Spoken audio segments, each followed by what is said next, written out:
일생 동안 당신이 반드시 읽어야 될 100권의 책 일당 100 도리언 그레이의 초상 2부 시작하겠습니다. 오스카 와일드의 도리언 그레이의 초상. 제가 정말 좋아하는 작가인데 아직 이제 제대로 된 책은 한 권도 읽어보지 않은 오스카 와일드. 행복한 왕자. 행복한 왕자. 네, 그거 하나 읽어봤고요. 그리고 도리언 그레이의 초상. 아주 저는 기대가 됩니다. 일단 도입부터가 제 마음에 쏙 들었고요. 네, 그래서 크게는 3명의 등장인물이 있고 3명은 바질, 헨리, 도리안 그레이 이렇게 이제 3명이 있고 바질은 이제 화가, 그다음에 헨리는 귀족, 그리고 도리안 그레이는 미소년이죠.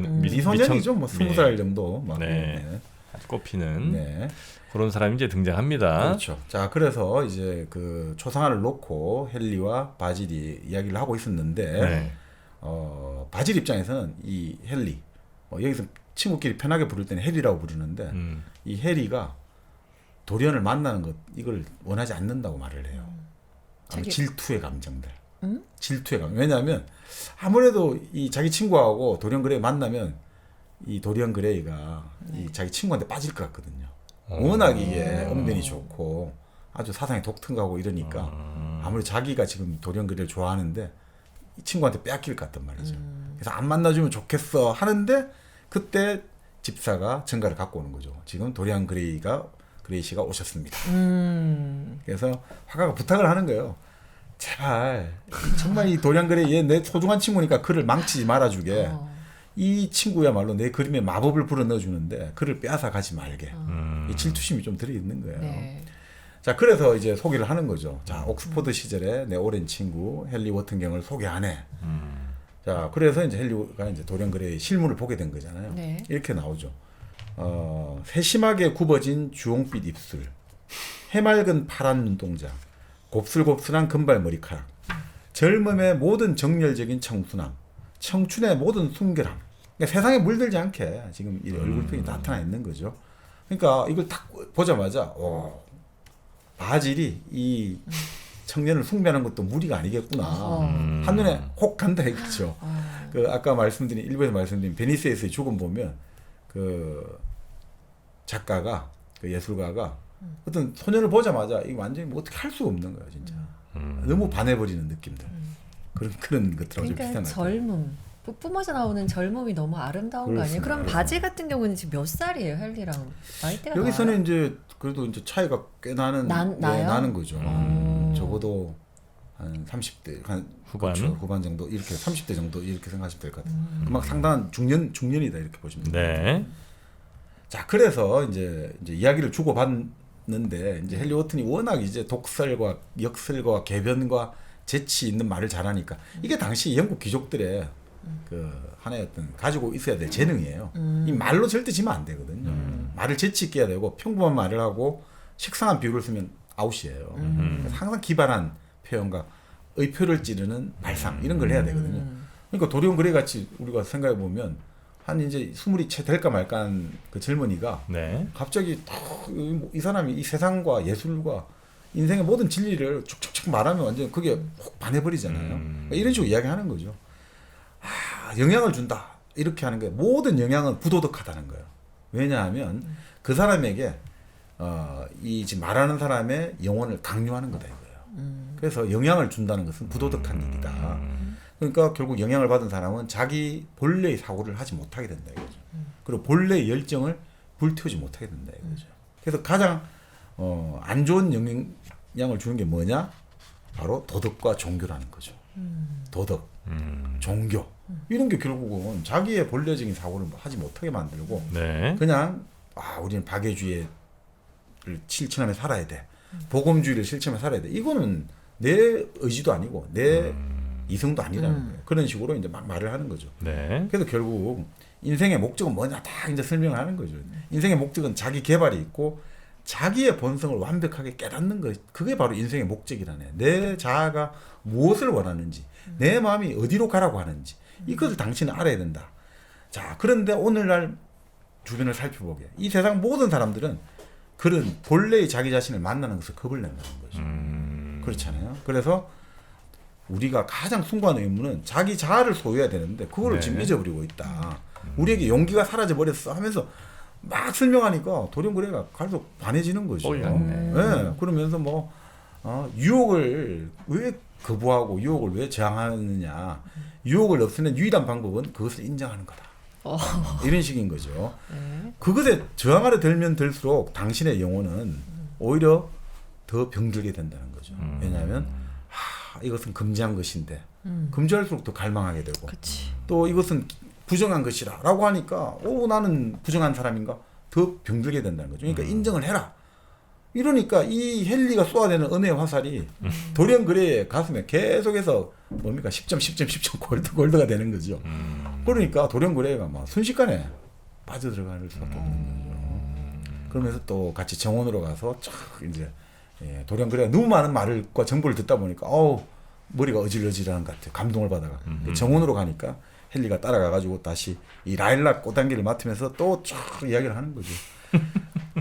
감각만큼 영혼을 치료해 줄 수 있는 건 없다고요. 감각. 또 영혼을 영혼은 감각은 또 영혼을 치료해주고 영혼은 감각을 치료해주고 이 둘이가 다 그런 관계다. 그러니까 그러면서 딱 도리언 그레이 보고 한마디 하는 거야. 너는 놀라운 피조물이다. 놀라운 피조물이다. 그러니까 햇볕을 너무 오래 쬐지 말게. 피부 다음 안 돼. 이러면서 어지러워. 너무 명언을 막 쏟아내니까 어지러워. 그렇죠. 그러니까 이런 이야기. 젊음이란 간직할 가치가 있는 이 세상의 유일한 것이다.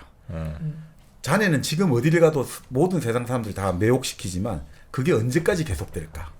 아름다움이야말로 경이로움 자체와 같은데 그래서 사람을 보고 그러니까 외모를 보고 판단하지 않는 사람이야말로 가장 천박한 사람이다. 이게 거꾸로 말하는 거죠. 우리는 외모를 보고 판단하면 천박하다는데 외모를 보고 판단하지 않는 사람이야말로 천박한 사람이다. 그 유혹을 없던 걸로 아까 말씀드린 대로 그걸 부정하고 억누르는 거니까 이게 오히려 천박한 짓이다. 솔직하게 그냥 그렇죠. 말하네요. 그래서 참 재밌는 말입니다. 세상의 진정한 수수께끼는 눈에 보이는 것이다. 그런 이야기예요. 세상의 진정한 수수께끼는 눈에 보이는 것이다. 어떻게 이렇게 아름다운가? 이게 수수께끼 아니냐. 눈에 보이지 않던 게 수수께끼가 아니라 눈에 보이는 이 아름다움. 명언 제조기다. 그러니까. 그러면서 또 항상 그렇잖아요. 이렇게 매력을 던졌다가 또 경고를 위협을 줘야지 사람들이 빠져들잖아요. 신은 당신에게 관대했으나 그러니까 이 아름다운 용어를 줬지만 곧 그것을 도로 빼앗아 갈 거요. 이렇게 또 위협까지 주는 거죠. 지금 헨리는 이 얘기를 막 쏟아내는 게 도리언을 꼬시기 위해서예요? 아니면 그건 아닌 것 같은데. 아니면은 그렇게 계속 얘기를 하면서 자기 그냥 막 이런 걸 쏟아내는 걸 좋아하는 거예요? 그게 멋이라고 생각해요? 그러니까 뭐 두 가지 다 되지 않겠어요? 두 가지 다 되겠죠. 두 가지가 다 깔려 있는 거죠. 그러니까 이 헨리 워튼 같은 경우는 이걸 통해 가지고 이 젊은 사람들의 마음을 움직이는 것 자체가 너무나 쾌감을 가지고 있는 거예요. 나로 인해서 또 한 명의 사람이 인생의 아름다움에 타락도 되지만 진실에 눈을 뜬다라고 생각하는 것 같아요. 그러니까 이게 참 이런 것 같아요. 그 어떤 철학자 그런 이야기 했는데 철학 자체는 진실을 생산하지 못하거든요. 그럼 진실은 어디서 생산되냐 이거 진리라는 건 어디서 생산되냐. 첫 번째는 과학이다 이거죠. 과학은 진리를 생산하잖아요. 두 번째는 예술인데 예술에서 핵심은 시라는 거예요. 시야말로 진리를 생산하는 거고. 세 번째는 뭐냐? 정치인데 혁명 같은 것들. 거기서 진리가 나오고. 네 번째는 뭐냐면 사랑인 거죠. 그러니까 바로 거기서 그 진리가 진실이 생산되는 현장은 바로 그 네 가지고 철학이라는 것은 그걸 이제 엮어주는 거다 이거죠. 일관되게 엮어주는 거다. 근데 사실 지금 여기서 헨리는 이런 자기의 어떤 예술과 철학관과 이런 것들을 쫙 통해 가지고 이 뭔가 같이 다 엮어내는 느낌도. 그래서 진리를 마치 창출해내고 그 진리를 엮어내는 것들에 스스로 또 그 자기 자신 뿌듯하게 생각하겠죠. 그래서 그런 이야기 하는 거죠. 결국 그러니까 내가 너에게 말하고 싶은 건 뭐냐. 중요한 것은 순간적인 미를 체험하고 감각적인 쾌락을 너는 마음껏 즐겨야 된다는 거죠. 그 감각적인 쾌락을 거부하지 말아라. 너가 원하는 모든 체험은 다 즐길 너는 권리가 있다 이거죠. 인생이 제공하는 모든 경험에서 벗어나지 마라. 너가 선입견을 갖고 거부하지 마라. 모든 체험을 있는 그대로 다 받아들여라. 이런 이제 그래서 젊음을 만끽하고 새로운 쾌락을 추구해라는 거예요. 이것을 이제 그 당시에 이제 히드니즘, 우리 한글로 번역 헤도니즘이라고 하는데 새로운 쾌락주의인 거죠. 그래서 그레이가 그걸 듣다 보니까 완전히 자기의 청춘을 예찬해주고 그런 와중에 또 인생은 무상하다고 하니까 서글프기도 하고 이런 생각이 들 거 아닙니까? 네. 그러니까 이게 마치 그 나르시시즘이죠. 일종의 나르시즘 자기애잖아요. 나가 이렇게 스스로 알게 된 거예요. 이제 내가 이렇게 멋진 사람이었나? 이 사람의 이 찬사와 이런 걸 듣다 보니까. 근데 또 이 사람이 나에게 경고를 하네. 신이 또 그것을 빼앗아갈 거다. 인생 또 무상하네. 이런 거죠. 자, 그 와중에 이제 초상화가 거의 완성이 된 거예요. 그래서 이제 그 바질이 같이 이제 초상화를 같이 보는데 이 도리안 그레이가 이거를 보다가 감탄하면서 이제 그렇지만 이 초상화는 이렇게 아름답지만 나는 이제 늙고 추해질 거 아니냐 이거죠. 그러니까 갑자기 그 생각이 드는 거죠. 아니 결국 나는 늙고 사라질 거 아니냐 쪼글쪼글한 주름에. 그러니까 이게 서양에 그 우리가 보면 그 예전에 서양 고전에 크게 두 가지 주제가 있다고 보거든요. 까르페 디엠. 그러니까 노세 젊었어 노세. 지금 이 순간을 즐겨라. 네. 이런 거고. 그다음에 우비순트거든요. 우비순트. 어디로 사라졌는가. 그 예전에 그 아름다운 그 수많은 선남선녀들은 이제 다 어디로 사라졌는가. 지난해 눈은 지금 어디에 있는가. 지난해 그 우리 천지를 새하얗게 덮었던 눈은 어디로 다 사라졌나. 이건 우비순트. 이게 두 가지가 막 그냥 양대 주제예요. 정프로님 우비순트 어디로 사라졌는가. 인생 무상인 거죠. 사실. 인생 무상이다 인생 진짜. 무상 교육 안 돼 이거. 뭔 소리야. 자, 그러니까 이런 생각이 드는 거죠. 눈물이 막 차오르는 거죠. 이걸 보다 보면 나는 늙고 병들 거 아니냐. 그러면서 이런 생각하는 거죠. 소원을 비는 거죠. 내가 언제나 젊고 그림이 나 대신 나이를 먹을 수 있다면 나는 내 영혼이라도 기꺼이 내어줄 거야. 라고 이제 생각을 했던 거죠. 소원을 빌었던 거죠. 그러니까 자기 스스로가 이제 예술품 불후의 명작이 되고 그림이 이제 현실의 삶을 살아라. 시간을 살아라. 이제 이렇게 된 거죠. 자, 그런 상태에서 이제 결국 이제 그림은 이제 그레이에게 주기로 해요. 도리안 그레이한테 바질이 주기로 선물해 주기로 하고 네. 그러면서 바질이 오늘 밤 나하고 같이 식사를 하자. 그렇게 제안을 하는데 도리안 그레이는 헨리 워튼은 그 극장에 같이 가자. 어디를 선택하겠습니까? 극장과 밥? 극장. 바질과 헨리잖아. 네. 극장 가지. 헬리지. 극장. 맞습니다. 헨리의 극장이죠. 그래서 이 바질 화가는 괴로움에 소파에 몸을 던지죠. 뺏겼네. 그러니까 이것도 그런 거죠. 결국 이제 헨리 워튼 같이 그리스 예전에 남성적 사랑했는데 나이 든 남성과 미소년 뭐 이렇게 같이 이제 교제하는 것들. 요걸 좀 상징하는 것 같아요.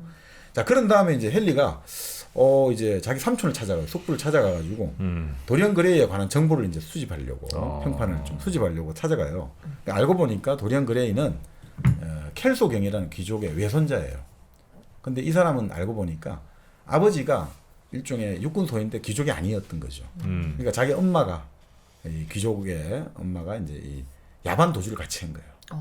그러니까 이 외할아버지가 이 사람을 아무리 사가지고 자기 사이 시비를 붙여갖고 결투를 하게 해가지고 사이가 죽고 사이를 어떻게 보면 죽게 만들고 네. 딸을 다시 데리고 온 거죠. 그런 식으로 나와요. 그런데 그 딸이 이제 그 임신을 하고 있었고 딸이 결국 아이를 낳고 결국 죽었고 결국 그 태어난 아이가 바로 도리안 그레이. 좀 비극의 생명이었던 거죠. 그렇게 나옵니다. 자기 친부는 외할아버지에 의해서 죽고.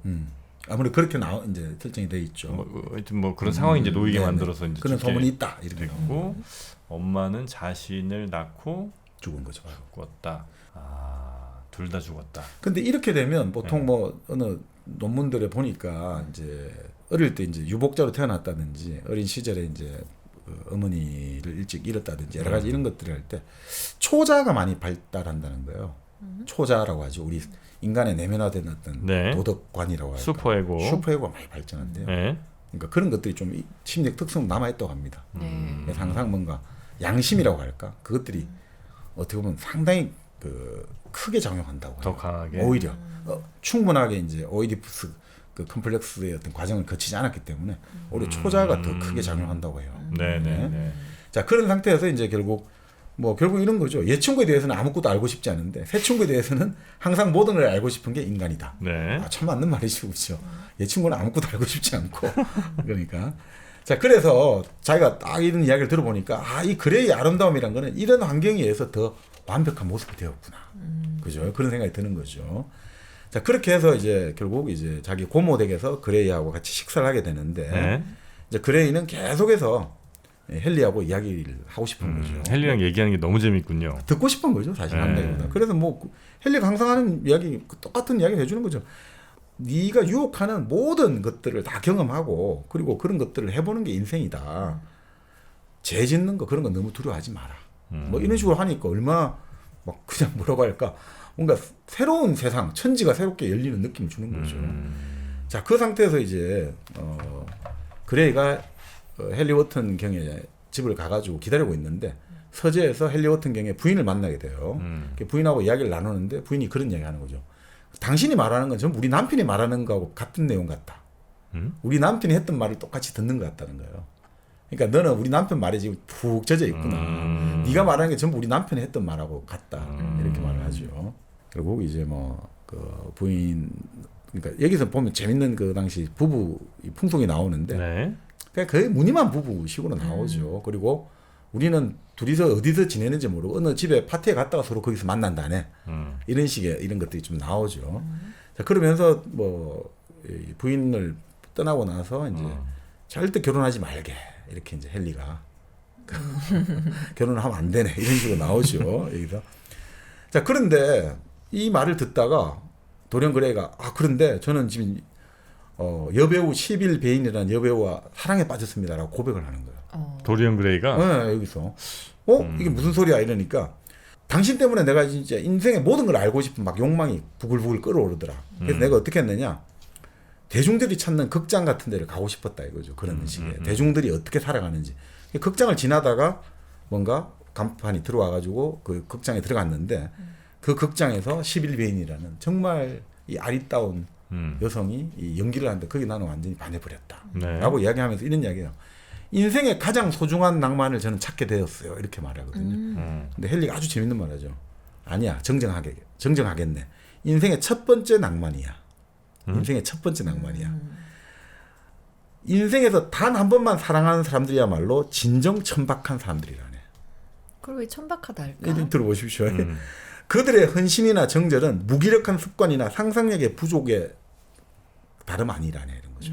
정절이라는 거는 이 사람들이 그 말고는 아무것도 생각하지 못하기 때문에 상상이 부족해서 정절을 하는 거고, 헌신하는 것은 그냥 무기력한 습관이다. 그냥 하는 대로 그러니까 인생에 단 한 번만 사랑한 사람은 가장 천박한 사람이다.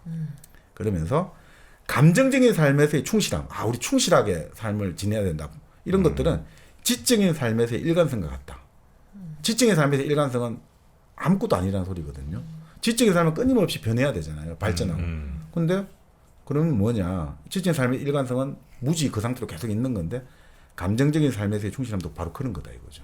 그러니까 이것은 정말 뭐 한 여성을 사랑하고 한 남성을 사랑하고 그런 것들 자체가 아주 천박한 일이다. 뭐 이런 식으로 이야기를 그 헨리 워튼 특유의 냉소적인 겁니다. 자, 그러면서 그렇지만 나는 그 시빌 베인이 연기하는 연극을 보면서 너무너무 사랑스러운 존재다. 그러면서 내가 이 목소리, 그 모습, 내가 평생 본 가장 사랑스러운 존재고, 그래서 내가 셋째 날 밤에 말을 걸었다.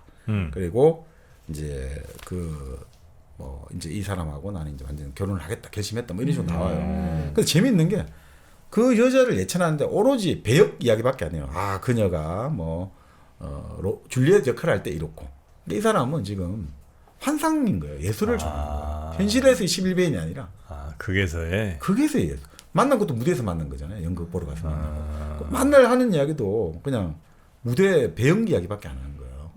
그래서 이제 당신하고 바지라고 함께 그 연극을 보러 가고 싶다. 그러면서 이제 뭐 이야기를 하니까 이 재밌는 말 나옵니다.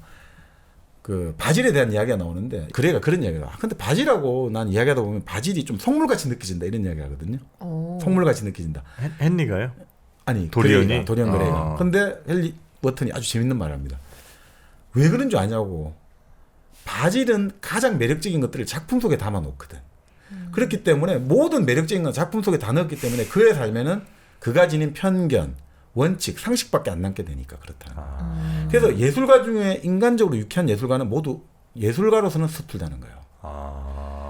탁월한 예술가들은 작품에 모든 걸 다 집어넣고 존재하는 거지. 그래도 자기 자신은 완전히 다른 거다. 그러니까 우리가 흔히 말하는 작가와 작품은 분리된다는 거예요. 네네네. 우리가 흔히 말하는 개그맨들 일상하고 개그맨 속에서 완전히 다르잖아요. 그게 최고의 개그맨이고 최고의 예술가라는 거예요. 그래서 정말 인간적으로 매력 있는 예술가는 예술품은 형편은 없고 인간적으로 재미 하나도 없다라는 사람이 진짜 최고의 예술가라는 거죠. 모든 것을 다 그 예술에 넣었기 때문에. 이건 좀 일리가 있는 것 같아요. 그럴 수 있겠네요. 실제로 이건 뭐 약간 좀 다른 얘기 같긴 한데 인간의 뇌 크기가 한 3천, 5천 년 전부터 약간 작아지기 시작했다는 거예요. 네. 오히려 우리가 그때부터 생각할 게 훨씬 더 네, 많아졌을 네, 텐데도 불구하고 근데 그게 왜 그러냐면 이건 가설입니다만 그때부터 문자가 등장을 했다는 거예요. 네네네. 그래서 내가 기억해야 될 것 이런 것들을 문자에 맡겨두고 의지를 하기 시작한 거지 한마디로. 오히려 도구 같은 걸 사용하는 게 뇌를 줄이는 영향도 줄 수도 있는. 도구보다는 주판. 하여튼 내가 이렇게 기억해야 될 네. 것들을 이제 혹은 이제 우리도 지금 뭐 생각 안 나면 다 그냥 스마트폰 보잖아요. 옛날에 우리 전화번호 막 200개씩 네. 외우고 막 이럴 텐데. 외웠죠. 근데 그거를 이제 우리 뇌가 할 필요가 없으니까 점점 뇌 관리를 어딘가 그래. 매체에 기록한다든지 그렇습니다. 등등을 하면서 오히려 뇌 크기가 작아졌다고 주장하는 경우도 좀 있습니다. 네. 그 런던의 택시 운전사 예전에 그런 그 있잖아요, 조사한 거. 런던의 택시 운전사가 정말 꼬불꼬불하고 복잡한 길을 가야 되는데 그래서 그 택시 운전사가 우리 그런 공간 영역을 담당하는 뇌 영역이 상당히 발달해 있다는 거예요. 네. 그런데 택시 운전을 그만두고 시간이 지나면 다시 쪼그러든다는 거예요. 그러니까 지금 그런 것들이죠. 그러니까 이제 이거를 우리가 생각할 때 원래는 이제 이렇게 필요 없고 단순한 것들을 좀 맡겨놓고 나머지 우린 더 창조적인 생각을 해야지, 창조적인 뇌를 더 써야지 이렇게 이제 생각을 했었거든요. 네. 근데 어쩌면 뭐 그럴 수도 있고 어쩌면 그게 아니고 그냥 우리 뇌의 기능들을 점점 밖에 이렇게 외주를 주는 그런 상황이 돼서 오히려 뇌가 그렇게 과연 예전보다 더 잘 발달하고 잘 생각하고 더 기능하느냐에 대해서는 퀘스천을 가지신 분들도 계시긴 하더라고요. 네. 이것과 저 내용과 지금 빨리 엮어보세요. 그러니까 이건 아니, 이제 예술 예술 작품을 그릴 때도 예술의 내 모든 어떤 창조적인 이런 것들 그렇죠. 혹은 뭐 아름다움, 신미적인 이런 것들 다 그냥 그림에 다 넣어두고 네. 내 뇌는 이제 텅 빈 거지. 네. 예, 그래서 어쩌면 예술가들이 재미없고 예술가들은 보통 예. 물변들이 많죠. 맞아요. 달변이나 능변보다는. 아, 왜냐하면 예술가가 자기 작품을 비평하기 있고 일하기 힘들어요. 우리가 우리 스스로를 정신분석할 수 없듯이. 그러니까 그냥 있는 그대로 그냥 딱 내 보여주고 나는 거기에 대해서는 뭐 어떻게 말을 못하는 거죠. 사실. 네네네. 그래서 도리언 그레이도 마치 자기 얼굴을 다 그냥 그림에 넣고 자기는 이제 반대군요. 아니 바질이. 바질이. 예. 예, 그렇게 하고 오히려 현실에서는 또 반대로 가는 네. 그런 것처럼. 예. 자 그렇게 해서 이제 그 헨리 워튼은 기분이 좋은 거예요. 결국 내가 내 말이 도리언 그레이 영혼으로 하여금 뭔가 이게 외부로 그걸 향하게 했고 그래서 그 그레이가 결국 그 천을 좋아하게 됐다. 그러니까 이 도리언 그레이는 지금 내가 만든 창작물이야라고 이제 헨리는 생각하는 거죠. 네. 기분 좋아. 자 그 와중에 이제 외출했다가 돌아오니까 자기 서재로 전보가 하나 와 있는데 도리언 그레이가 11배인가 약혼했다는 전보가 도착해 있는 거예요. 참 빠르기도 빠르죠. 빨리네. 자, 그래서 여기 이제 11배인 이야기가 나오는데 11배인은 엄마, 남동생 이렇게 셋이 있는데 남동생은 이제 배를 타고 호주로 떠날 예정이에요. 당시 그 호주가 금광이 나오고 이래가지고 이제 광산에 가고 한몫 잡으려는 사람이 많아요. 그래서 이제 예전에 미국의 그 캘리포니아 금광 터졌을 때 그래서 지금 중국 사람들이 샌프란시스코를 구금산이라고 부르거든요. 옛날 금산. 이게 그 국제공항 가면 한자로 구금산 돼 있어요. 옛날 그래요? 금으로 만든 산이 샌프란시스코예요. 샌프란시스코행 비행기할 때 구금산 돼 있어요. 멜버른이죠. 호주 멜버른. 멜버른이 바로 이제 50년대 또 호주에 금광이 터졌거든요. 그 멜버른은 신금산이에요. 금산. 네. 공항에 가서 지금 보시면 그래 있습니다. 멜버른이 신금산은 이제 호주로 간다 이렇게 나오는 거죠. 네. 자 그렇게 하는데 이 동생이 불안한 거예요. 이 누나가 아무래도 지금 어떤 이상한 뭐 젊은 남자하고 지금 뭐 빠졌다는데 그 불안한 거죠. 본능적으로 좀 불안하기도 하고 약간 뭐라고 할까 이게 또 질투감 이런 거 있지 않습니까? 내가 남동생으로서 그 뭔가 누나를 마음을 뺏어간 청년에게 뭔가 모를 정오감 이런 것도 느끼는 거죠. 그러니까 누나한테 물어봤단 말이에요. 그 지금 당신 누나가 사귀는 남자 이름 뭐야 하니까 아 이름은 우리가 잘 정확히 내가 모르겠고 그냥 우리끼리 매력적인 왕자님으로 내가 불러 이렇게 하거든요. 매력적인 왕자님. 자 이렇게 하면서 뭐 이런 거죠. 그래서 동생이 만약에 누나한테 무슨 그놈이 잘못하면 난 반드시 그놈을 죽일 거야. 이런 식으로 이야기를 하는 거죠. 자 이 와중에 이제 뭐 그 헨리가 바질에게도 약혼 소식 전하는 거죠. 이제 그 도리언 그레이가 약혼을 했단다. 자 그러면서 이제 결국 오늘 우리 그 11배인이라는 자기 약혼녀 나오는 연극에 우리가 같이 보러 가자고 한다. 우리 같이 네. 가보자. 이렇게 된 거죠. 근데 그러면서 그런 이야기를 하는 거죠. 근데 도리언 그레이는 계속 이야기하면서 줄리엣의 입술에 입 맞추고 로잘린드의 포옹을 하다가 계속 그 나오는 작품. 배역만 이야기하는 거예요. 그래서 뭐 그러니까 이 사람은 현실에 사는 사람이 아니죠. 도리언 그레이는. 자 그러면서 뭐 참 좋은 대목들 많이 나오는데 그건 책에 나오는 아주 좋은 대목들 많이 또 살펴보시고. 네. 자 그렇게 해서 이제 11배인이 무대를 보러 갔는데 이게 너무 연기가 꽝인 거예요. 아 막상 보니까 완전히 생기도 없고 헨리가 볼 땐 다들 아, 세 명이 다 그렇게 느끼고 나중에 관객들마저 야유를 하는 거예요. 이 연기 너무 못한다. 뭐야? 왜 이렇게 무능하지? 발성 뭐 다 안 좋네. 관객들이 야유하고 퇴장하고 뭐 이게 난리가 난 거죠. 그러니까 도리언 그레이가 너무 부끄러운 거예요. 자기가 이렇게 막 자랑을 했는데 11배인은 완전히 이렇게 했는데 이거 어떻게 된 거지? 이렇게 된 거죠. 그래서 나머지 사람들은 이제 중간에 나가고 도리언 그레이가 이제 끝날까지 기다려갖고 대기실로 가서 막 하는 거죠. 도대체 이게 뭐냐? 왜 당신 이 연기가 이렇게 돼버린 거냐? 그러니까 11배인이 한마디 하는 거죠. 나는 당신을 사랑하고 나서부터 이제 진정한 현실이 뭔지 알게 됐다. 나는 연기가 유일한 현실로 알았는데 그거는 다 엉터리고 어리석다는 걸 알게 되고 이제 무대가 싫어요. 나는 이제 아무 느끼지 못하는 그런 감정을 가지고 흉내내는 거 나는 못해. 그래서 나는 이제 흉내낼 수 없어야 된 거죠. 그러니까 이제 막 도리언 그레이가 막 격렬하게 이제 독수를 퍼붓는 거죠. 당신은 내 사랑을 죽여버렸어. 당신은 천박하고 어리석어. 당신은 이제 아무것도 아니야. 두 번 다시 보지 않겠어. 너에게 예술이 없다면 너는 아무것도 아니야. 너는 이제 예쁘장한 얼굴에 삼류배우에 불과해. 하고 떠나버렸어요. 그러니까 자기는 영국의 그 배우의 역할을 해야 되는데 너 지금 현실에 이제 사랑을 알아버린 여성을 하니까 싫은 거예요.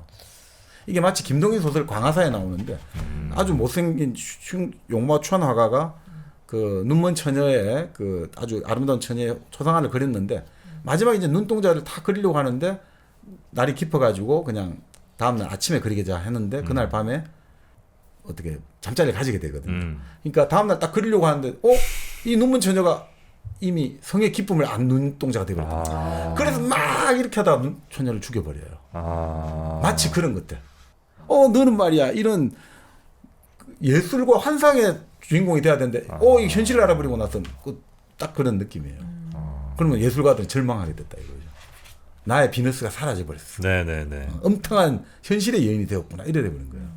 자 그렇게 해가지고 너무 실망해서 그 자리를 떠나고 밤새도록 헤맸단 말이죠. 밤새도록 헤매다가 아침에 이제 집에 들어왔어요. 그 들어와가지고 이제 잠자리 들어가려다가 이제 초상화를 걸어놓은 걸 보니까 초상화가 약간 뭔가 표정이 약간 변한 것 같아요. 입술에 약간 뭔가 잔인한 미소가 좀 약간 이런 게 띄는 것 같단 말이죠. 그 자기 얼굴을 거울로 보니까 안 그렇단 말이죠. 이게 뭐지 하고 있는데 이상하다 생각하다가 갑자기 자기 소원을 떠올린 거죠. 그림이 완성될 때 자기 소원 빌었잖아요. 현실에 나이 들고 모든 거. 그러니까 뭐가 그런 건가? 내가 지금 뭔가 나쁘고 이런 건 다 일로 가서 그런 건가? 이 생각하다가 자기가 여러 가지 생각하다 그래 내가 아까 11배인에게 너무 잔혹한 말을 했다. 다시 나는 11배인에게 돌아가서 결혼하자고 말하고 다시 사랑할 거야. 이렇게 마음을 먹었거든요. 그래서 이제 한참 잠을 자고 나서 오후가 됐었단 말이에요. 근데 일어났는데도 초상화의 표정은 그대로예요. 약간 잔인한 미소같이. 근데 그때 이제 11에게 이제 편지를 쓴 거죠. 용서를 구하고 우리 다시 사랑하자 이렇게 하는데 그때 헨리가 들이닥친 거예요.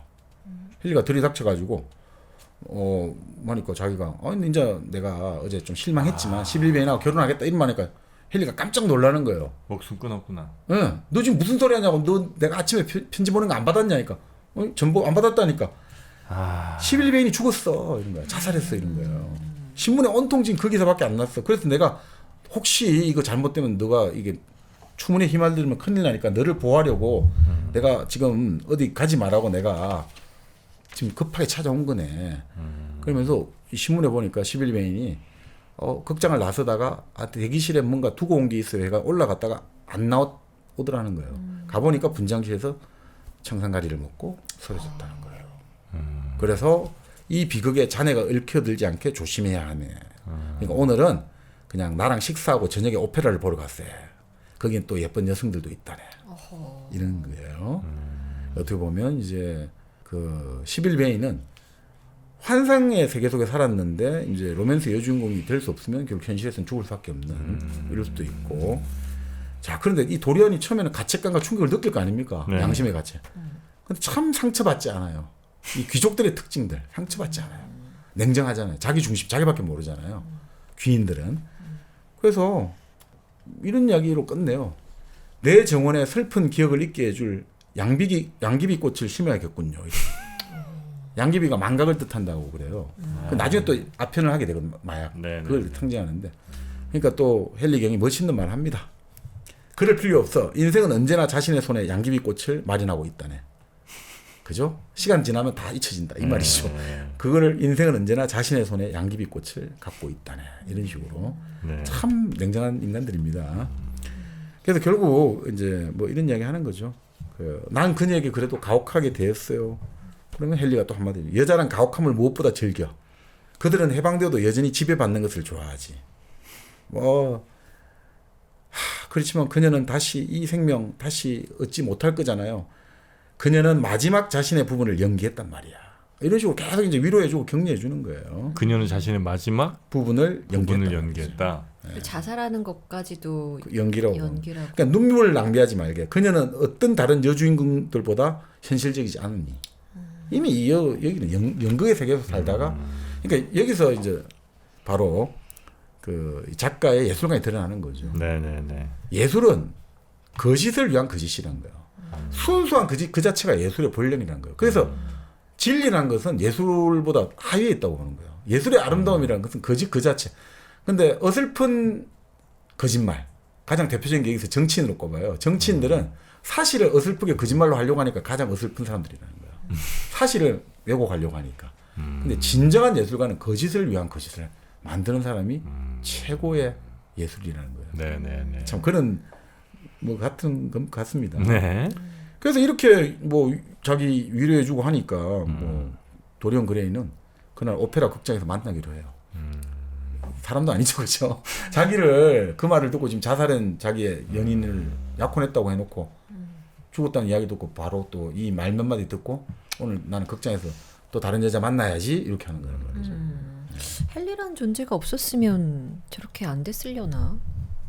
어쨌든 헨리가 약간 옆에서 이렇게 하는 악마가처럼 묘사가 되네요. 그러네. 그렇게 볼 수도 있죠. 네. 어떻게 보면. 네. 자, 그렇게 하면서 근데 이제 계속 이제 헨리는 그런 이야기 하는 거죠. 야, 넌 생각해봐. 자, 이 세상을 살아가는 무한한 호기심, 영원한 젊음, 무한한 열정, 섬세하고 신비로운 쾌락, 격정적 기쁨, 더 격정적인 제약, 이 모든 것을 얻기로 결정된 인생이 너야. 이 모든 것을. 그리고 초상화는 이제 결국은 이제 이 사람의 모험에 따르고 제약에 따르는 그 치욕의 무게를 이제 짊어지게 되겠죠. 자, 그렇게 하는데 이제 다음날 아침에 화가 바질이 찾아오는 거죠. 나 신문 읽고 놀라서 찾아왔다네. 혹시 자네가 충격을 받아가지고 어휴 나는 위로하러 왔다네. 얼마나 너 가슴이 아프겠니? 이런데 어제 극장 갔는데요? 이 말 듣고 바질이 너무 충격받는 거죠. 아니 그럴 수가 있냐 지금 자네가. 어떻게 그렇게 무심하게 말할 수가 있냐. 그러니까 이제 도리안이 그 말 한 거예요. 난 달라졌어요. 난 이제 어른이에요. 자기 인생의 관객이 돼야 돼요. 내 인생에 성숙한 어른이 된다는 건 내 인생을 마치 제3자처럼 지켜봐야 될 수 있어야 된다는 거죠. 자, 그래서 인생의 그것이 고통에 벗어나는 방법이에요. 그러니까 바질하고 막 하다가 바질 떠나지 말아요. 바로 지금 내 모습이 나예요. 아이 참 밀당도 잘해요. 그러니까 바질은 오히려 그런 솔직한 말에 감동을 받는 거예요. 오히려. 감동을 받아요? 네. 그래서 그림을 좀 보고 싶다고 말해요. 그림이라는 게 그 초상화 자기가 그리는 거. 예. 근데 또 거부를 하죠.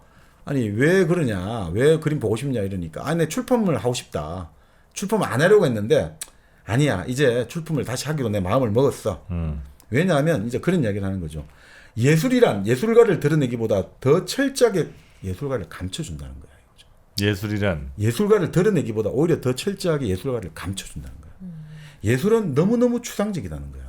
이제 바지는 어떻게 보면 위선에서 깨달음을 얻은 거예요. 아, 이게 내가 들어가서 불안하고 사람들이 나를 보고 뭐 이런 게 아니라 오히려 예술은 나를 증발시켜준다 이거죠.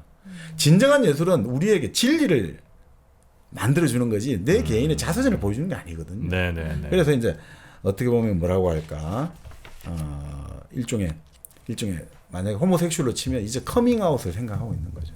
그것이 중요한 건 아니다. 내가 이렇게 드러나가지고 사람들이 이런 게 아니다. 예술은 한 차원 더 높고 추상적이고 오히려 나를 숨겨준다라고 보는 거죠. 자, 그렇게 하면서 결국 이제 뭐 초상화를 다시 출판하려고 했는데 자네가 싫다면 난 안 하겠네. 자, 그렇게 하면서 이제 그 위기는 잘 넘긴 거죠. 네.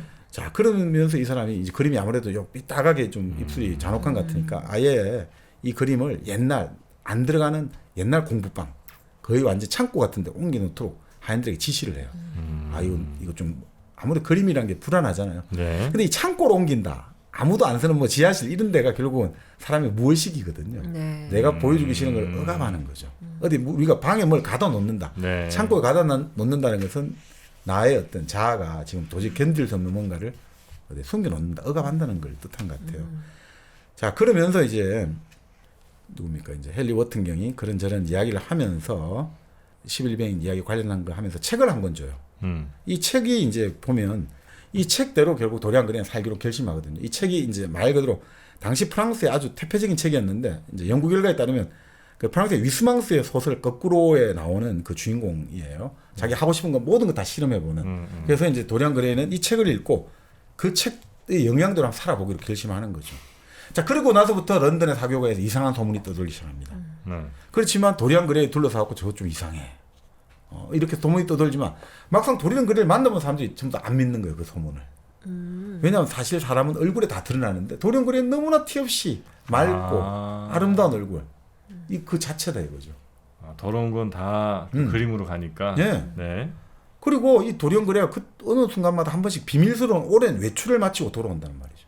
그러니까 이제 나중에 나오지만 아주 그 유흥가, 아주 진짜 질낮은 유흥가에 가서 마약을 하고 오고 여성들과 뭐 동성들과 쾌락을 즐기고 오는 거예요. 그리고 올 때마다 자기는 초상화를 가서 보는 거예요. 그 초상화를 볼 때마다 이제 바뀌는 모습을 보고. 그렇죠. 자기의 얼굴은 여전히 아름답고 초상화의 얼굴은 갈수록 기괴하게 변하기 시작하는 거죠.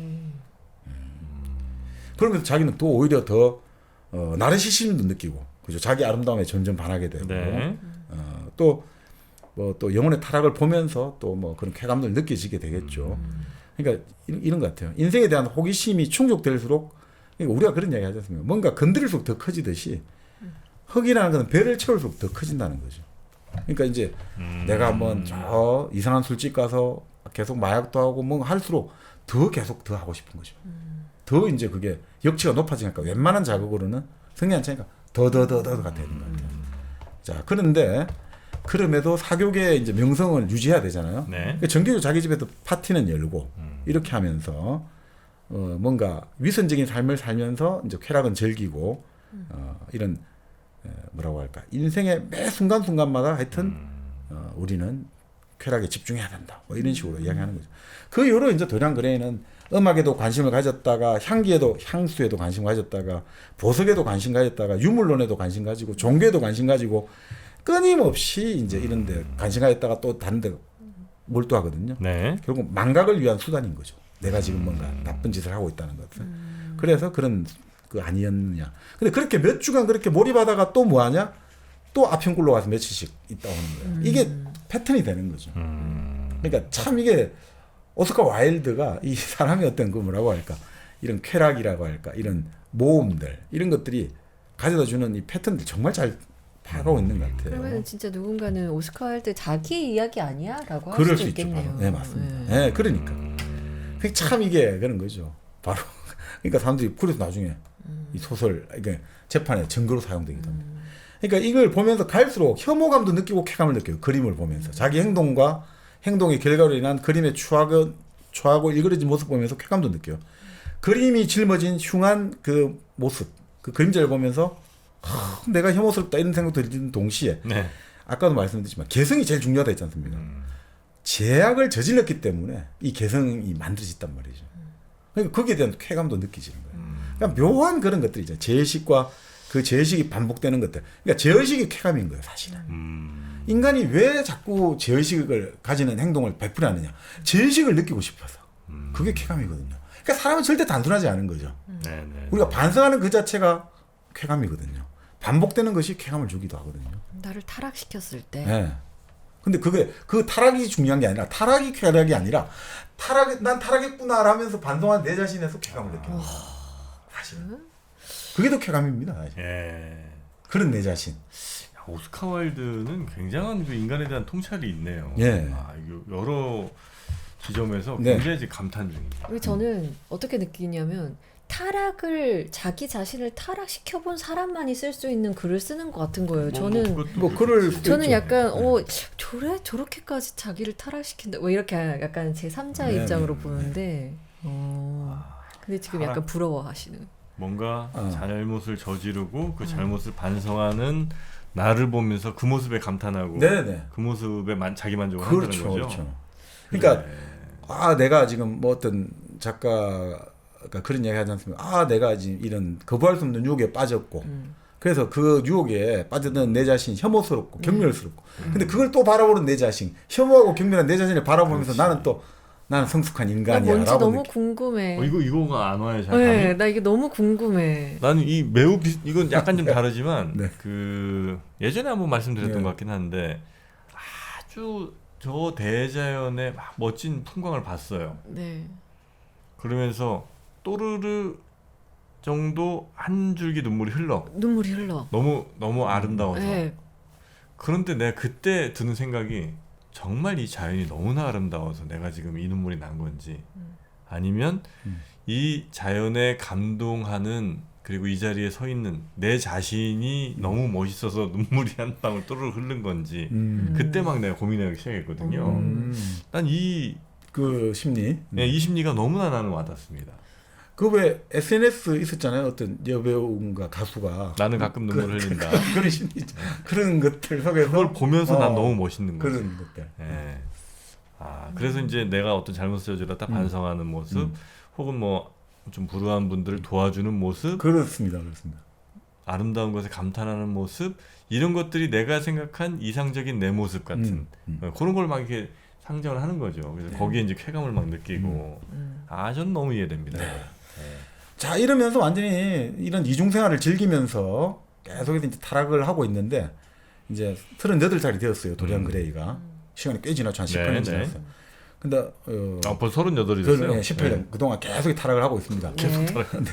근데 마침 길거리 집으로 밤 11시 집으로 돌아가려고 하는데 자기 집에서 기다리다가 이제 파리행 배를 타려고 하는 바질 호로드를 만나게 되는 거예요.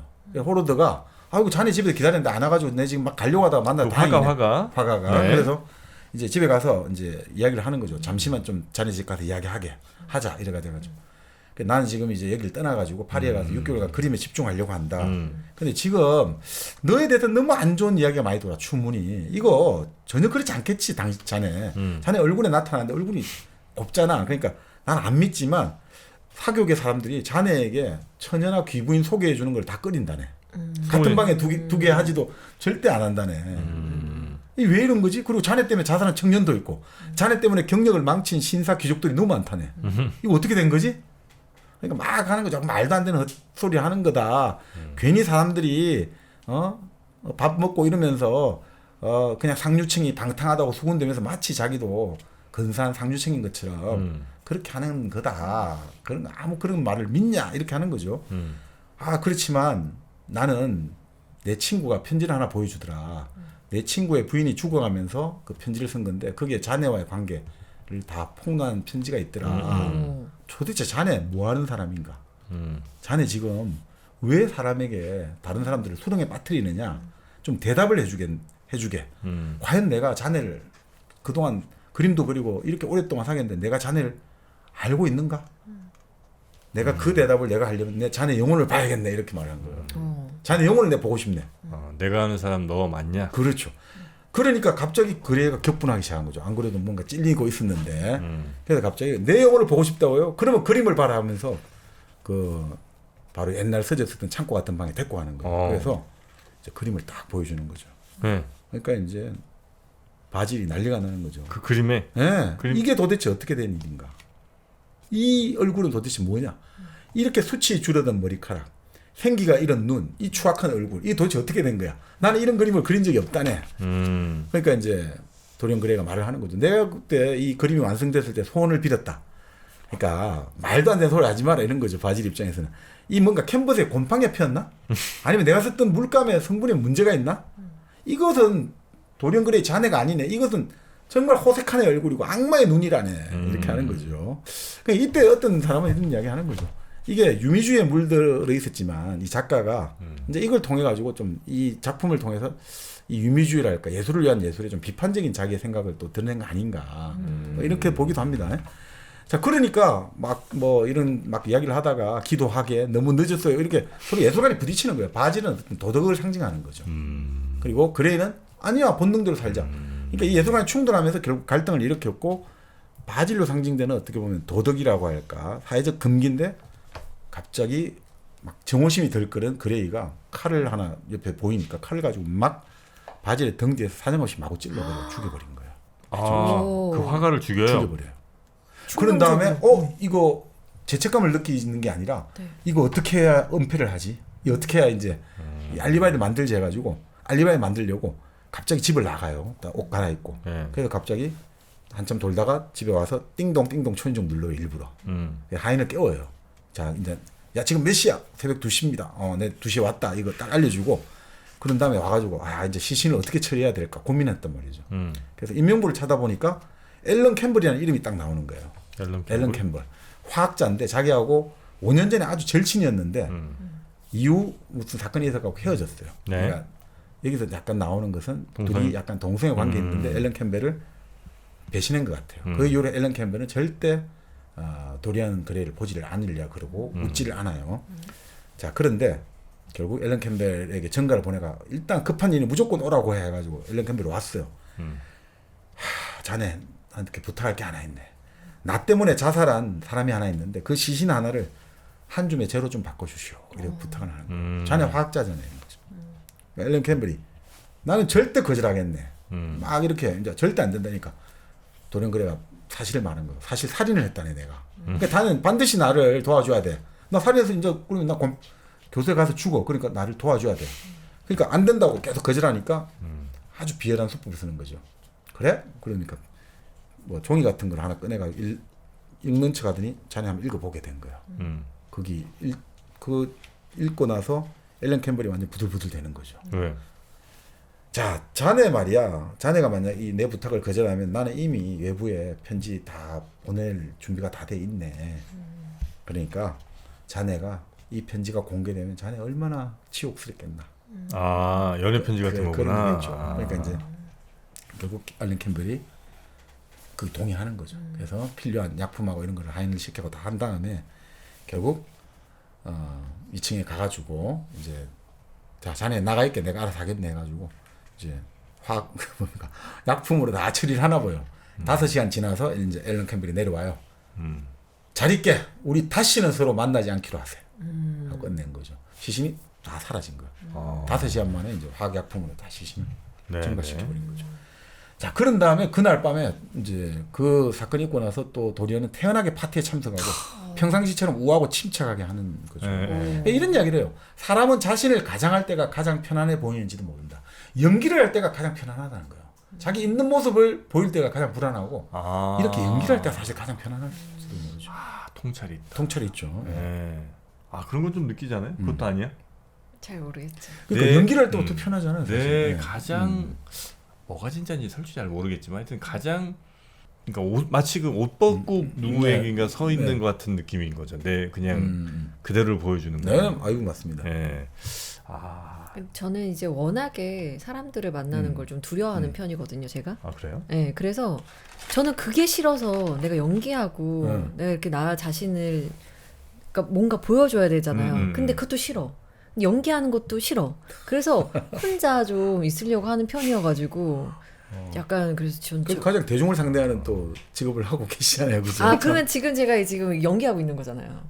일종의. 그렇죠. 일종의 정프로님도 연기하고 있는 거잖아요, 지금. 뭐 저는 뭐 늘 그런 항상. 생각은 합니다. 늘 뭐 상황에 맞는 가면들을 쓰고 이제 산다고 생각을 페르소나를 하는데. 써야죠. 그렇게 예, 해야지. 그렇긴 한데 그렇죠. 하여튼 내 가장 본 모습 혼자 있을 때 예를 들어 그 본 모습이라면 그걸 아마 누군가 그대로 보는 건 되게 불편해요. 되게 불편해요. 그거는 진짜 그렇죠, 그러네요. 그렇죠.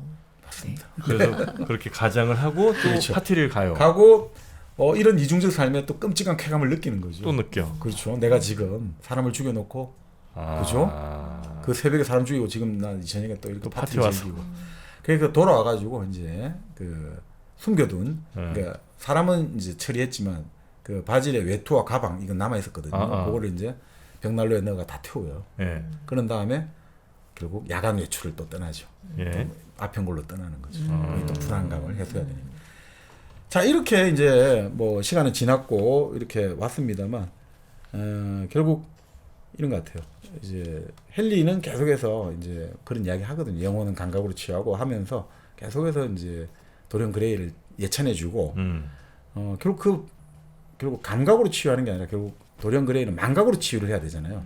그러니까 아편구를 가야 되는 거죠. 네네. 아편구를 가야지 양귀비꽃이 망각이고 예. 세상 만사를 잊을 수 있으니까. 자, 그러니까 이게 참 재밌는 말이에요. 새로운 제약의 광기로 과거의 제약을 파괴할 수 있다. 참 재미있죠. 과거의 제약을 파괴하는 것은 잊어버린 것은 새로운 죄를 저지르려는 거예요. 야, 이게 참 그러니까 구악을 덮으려면 신악을 저지르려는 거예요. 너 잘못한 거 덮으려고 착한 짓 하지 말고 더 나쁜 짓 해. 그러면 옛날 게 잊혀져 버려. 이런 거예요. 아, 그렇지. 그죠? 참 대단하다. 네. 예. 그 옛날 잘못한 걸 잊으려고 착한 짓을 하면 오히려 그 옛날 게 더 도드라져 보여. 오, 진짜 좋은 말이다. 그러네. 멋있네. 자 그렇게 해가지고 이제 그 아편굴에 갔는데 아편굴에 가서 이제 여종업원하고 여급하고 실강이를 하다가 이제 여종업원이 아유 그래 너는 매력적인 왕자님이야 하면서 하다가 막 그 도리언 그레이가 이제 문을 박차고 나갔거든요. 근데 갑자기 누군가 뒤에 와가지고 총을 딱 겨누는 거예요. 우리 누나의 원수 이제야 찾았어 이래 된 거예요. 아 도리언 그레이한테. 네. 아 아까 그 여배우의 동생. 그러니까 이런 이야기 하는 거죠. 나는 지금 우리 누나가 11배인이야. 죽고 나서 이 원수를 찾기 위해서 18년을 내가 찾으려고 했는데 도대체 그놈 이름을 모르니까 내가 찾을 수가 없었는데 우리 누나가 유일하게 했던 말이 매력적인 왕자님이라고 불렀어. 근데 내가 지금 이 술집에서 너에 대해서 그런 말을 듣고 이놈이다 해가지고 찾아온 거야. 너 이제 오늘 죽었다 생각해라 하면서 총을 딱 들이댔는데 아무리 이제 도리언 그레이가 아니라고 해도 믿어주지는 않잖아요. 그런데 그때 도리언 그레이가 순간적으로 기지가 생기는 거예요. 당신 누나 언제 죽었어? 18년 전에. 그러면 나를 등불 아래 데려가서 내 얼굴을 한번 봐라고. 그 등불 아래 데려가니까 이 11년의 동생이 깜짝 놀란 거예요. 아이고 죄송합니다. 아이고 제가 잘못하면 한바탕은 죄 없는 사람을 죽일 뻔했구나. 아이고 제가 죄송합니다.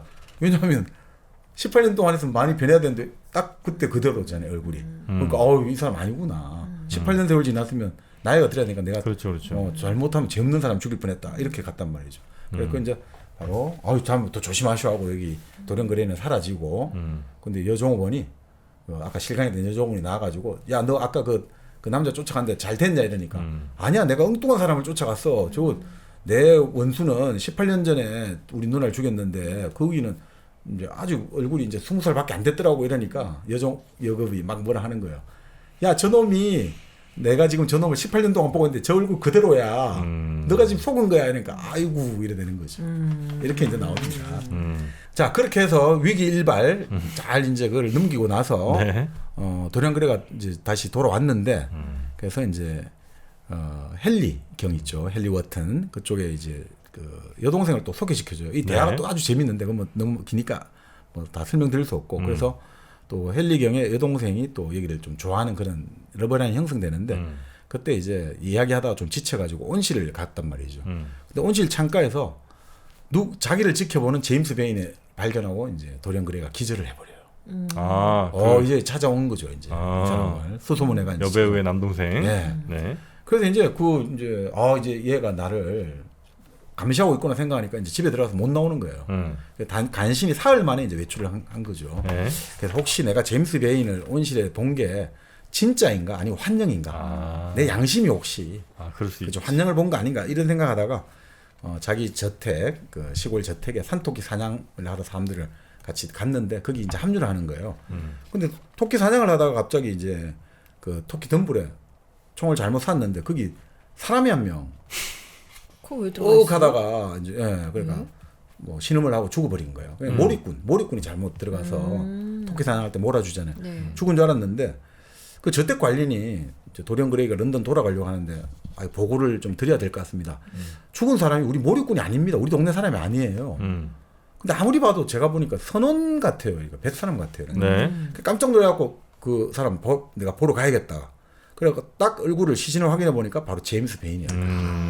제임스 베인이 찾아왔다가 결국 참 억울하죠, 그죠? 숨어 있다가 네. 숨어진 거예요. 도리언 그레이의 눈에는 눈물이 가득했습니다. 불쌍해서 그런 게 아니라 이제 나는 안전하구나 이렇게 해가지고 자 그러면서 이제 이제 다시 이제 11베인의 동생도 죽게도 이제 아무것도 자기를 뭐 비밀을 폭로할 사람이 없잖아요. 그래서 이제 헨리 경하고 만나가지고 이제 나는 새로운 인생을 살기로 했어요. 나는 이제 착한 일을 하기로 했습니다. 그래서 시골에 있는 아주 아름다운 여성 한 명을 만났는데 내가 더 이상 그녀를 유혹하지 않고 2번 만나고 그냥 빠이빠이 헤어졌어요. 나는 이제 착한 거 아니냐 이거죠. 그리고 정말 나는 이제 새로운 인생으로 태어났다. 난 더 이상 이 여자를 유혹하고 이러지 않을 겁니다. 이렇게 말을 해요. 그렇죠? 유혹하지 않은 게 착한 거야. 네, 그러니까 이제 헨리는 딱 그런 이야기하는 거죠. 아니야, 그녀는 자네를 만났기 때문에 오히려 나중에 농사꾼 남편을 만나게 되면 그 남편을 경멸하게 될 걸세요. 너가 안 만났으면 괜찮았는데 너를 만나는 바람에 너는 오히려 나쁜 짓 한 거야. 그래서 막 그런 이야기 하다가 아니 내 몇 년 만에 최초로 한번 내가 유혹하지 않고 자기 희생을 했는데 그걸 제약의 일종이라고 그렇게 비난하지 말아달라. 뭐 이런 식으로 서로 막 이야기를 하는데 그 이야기를 하는 거예요. 헨리가 이제 그런 시덥잖은 이야기를 하다가 근데 지금 바질이 실종돼 갖고 이 런던 시내가 떠들썩하네. 화가 바질. 그리고 나도 이제 자기 부인이 야반 도주를 해버린 거예요. 헨리의 부인도. 네. 그래서 이제 런던이 그 두 가지로 떠들썩하지만 곧 이제 지나면 조용해지겠지. 이런 이야기 하면서 이제 재밌는 이야기는 이제 시간이 많이 흘렀지 않습니까? 그런데 그런 이야기를 해요. 근데 자네에게 차마 말할 수 없는 나의 아픔이 있다네. 노년의 비극이란 사람이 늙어서 생기는 것이 아니라 여전히 젊어서 생기는 것이라네. 야 이거 참 짭곤 아닙니까? 맞잖아요. 사람이 늙어서 생기는 게 아니라 여전히 젊기 때문에 노년의 비극이 생겨. 우리 마음만은 청춘이잖아요. 그러니까 이런 거다 이거죠. 내가 지금 나이가 들었지 않냐. 그게 비극이다 진짜. 이 사람 왜 이렇게 멋있어? 네, 그래. 그러니까 이제 당신은 책 한 권으로 나를 중독시켰어요. 막 도리언 그레이가 따져요. 그러니까 정말 그걸 용서할 수 없어요. 이러니까 이상한 노란 책을 줘가지고 위스망스의 거꾸로는 책을 읽고 내가 완전히 그런 쾌락과 범죄 저지른 사람 이런 탐닉에 나는 인생을 보냈다 그러니까 헨리 워튼이 말은 참 뻔뻔하게 잘합니다. 그런 일은 있을 수 없어. 내가 너를 중독시킨다. 그런 일은 있을 수 없어. 예술은 행동에 아무런 영향을 미치지 못해. 오히려 행동에 대한 욕구를 소멸시켜버리지. 예술이란 것은. 세상에서 이 책은 부도덕하다라고 말하는 책이란 세상의 치부를 드러내 보여준 책이야. 그게 전부라네. 예술이 악영향을 준다. 영화에 폭력이 나오니까 이거는 악영향을 준다. 만화에 청소년이 유해하다. 이거 다 거짓말이라네. 예술은 행동에 대한 욕구를 소멸시키거든요. 영양 줘놓고선 저렇게 얘기한다고? 아니 오히려 이런 거 있지 않습니까? 아버지는 낙이 타고 장에 가시고 고추 먹고 맴맴 담배 먹고 맴맴 하지 않습니까? 그게 사실 흡연에 대한 욕구를 노래를 하면서 오히려 해소시키잖아요. 오히려 그런 거다. 예술은 조장하는 게 아니라 오히려 그러니까 그게 제임스 조이스라는 사람이 젊은 예술가의 조상에서 그런 이야기를 했어요. 아름다움은 우리에게 동적인 정서나 순수하게 육체적인 감각을 일깨워줄 수 없다고 했어요. 아름다움은. 그러니까 우리에게 뭔가 자극하는 거 있지 않습니까? 자극하는 거. 그거는 욕망이나 혐오를 자극하는 행동인데 그것은 예술이 아니라 그것은 정말 부적절한 거잖아요. 그러니까 욕망은 뭐냐? 그것을 갖고 싶다. 그것을 따라가고 싶다잖아요. 혐오라는 것은 그것을 벗어나고 싶다. 그것을 피하고 싶다가 혐오거든요. 그러니까 그런 행동을 자극하는 것은 예술이 아니라고 하는 거예요. 그럼 예술은 뭐냐? 예술은 미적 정서라는 것은 정적이라는 거예요. 동적이 아니라 정적이다 이거예요. 그래서 마음을 딱 붙잡아 놓는다는 거예요. 마음을 움직이는 게 아니라 마음을 딱 붙잡아 가지고 욕망이나 혐오를 초월하도록 만들어주는 거예요. 예술이라는 거예요. 예술은 절대 외설하고 예술이 다른 거예요. 외설은 사람을 자꾸 자극을 시키고 행동을 하게 만들고, 예술은 그런 욕구들을 초월하게 만들어준다는 거예요.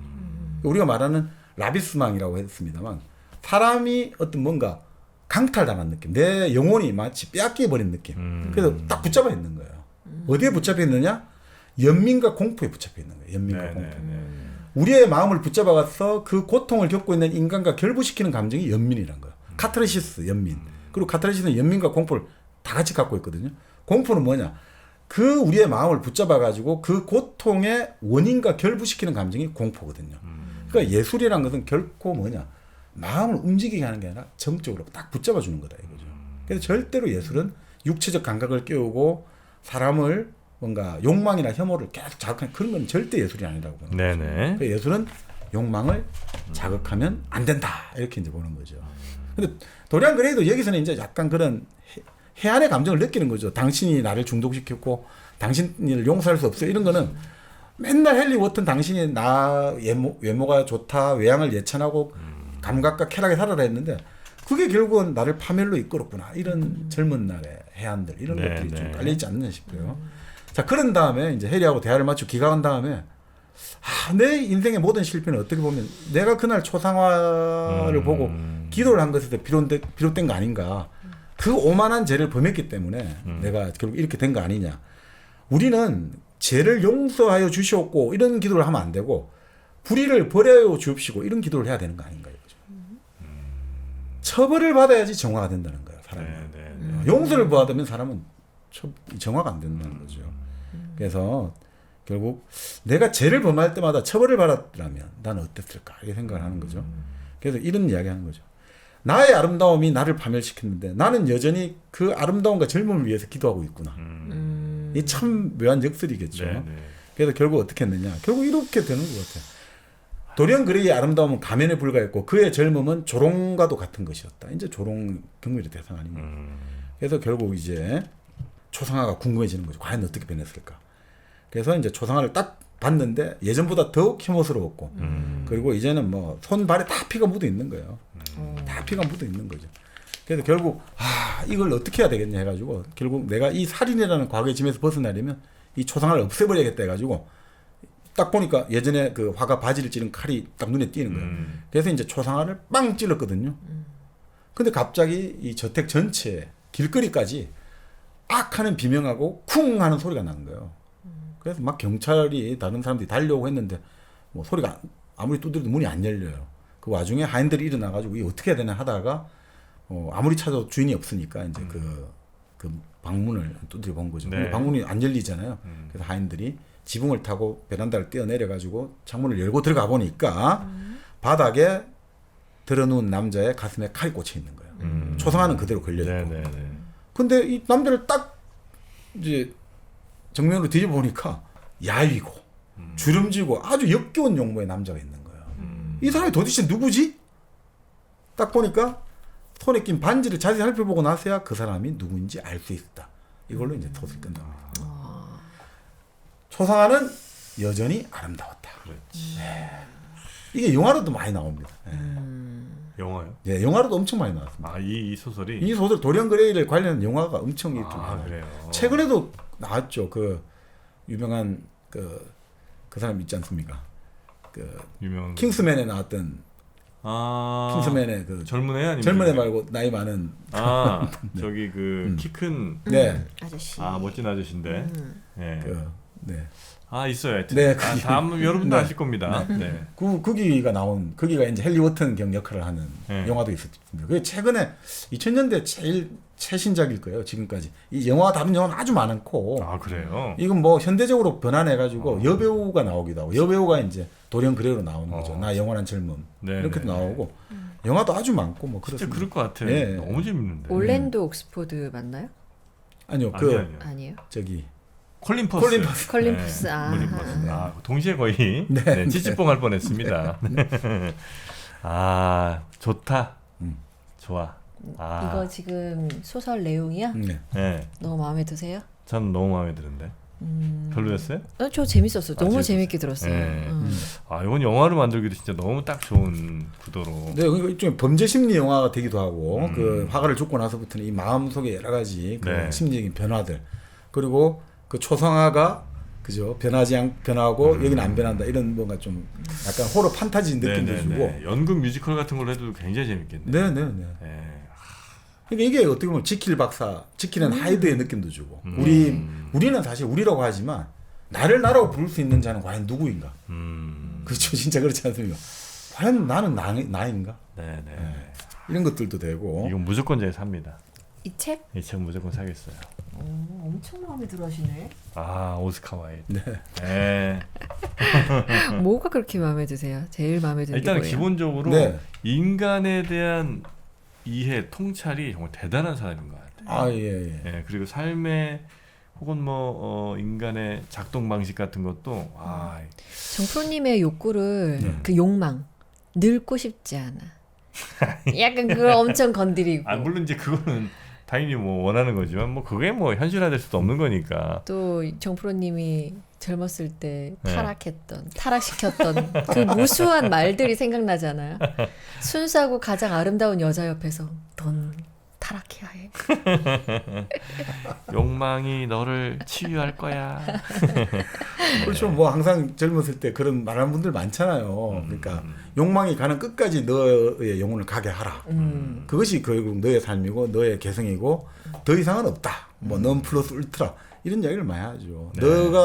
너의 영혼이 쉴 곳은 편안한 대지, 편안한 집이 되어서는 안 되고 아침 이슬 맺히는 광야의 첫 새벽이 너의 영혼을 눕혀야 된다.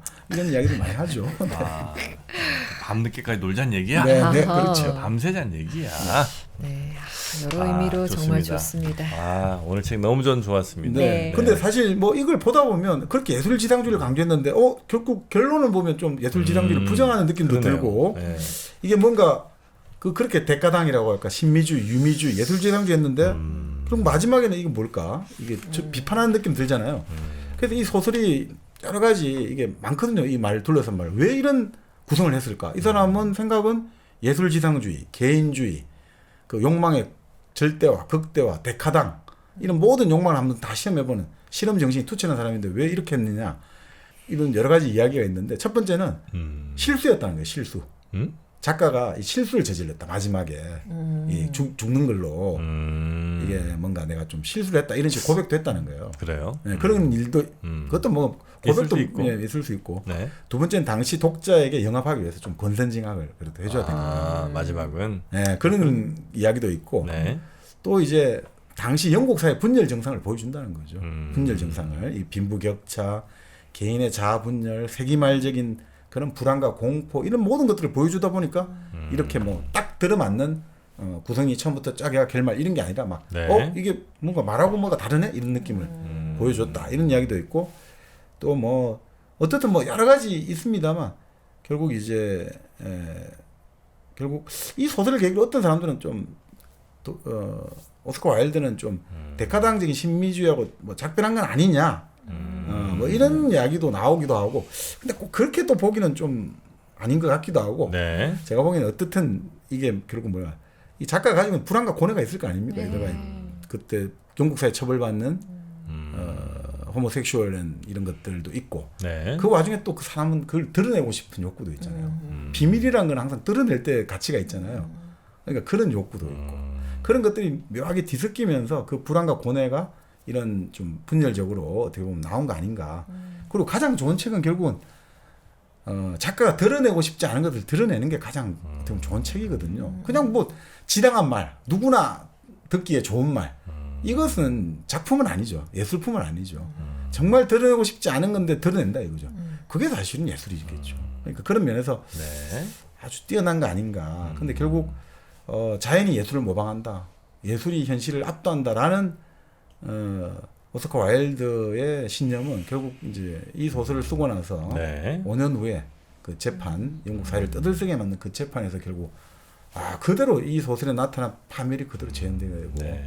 참 그런 면에서 보면 참 안타까운 작가가 아닌가. 이 천재성은 결국 이 천재는 현실을 받아들이기가 이렇게 힘들구나.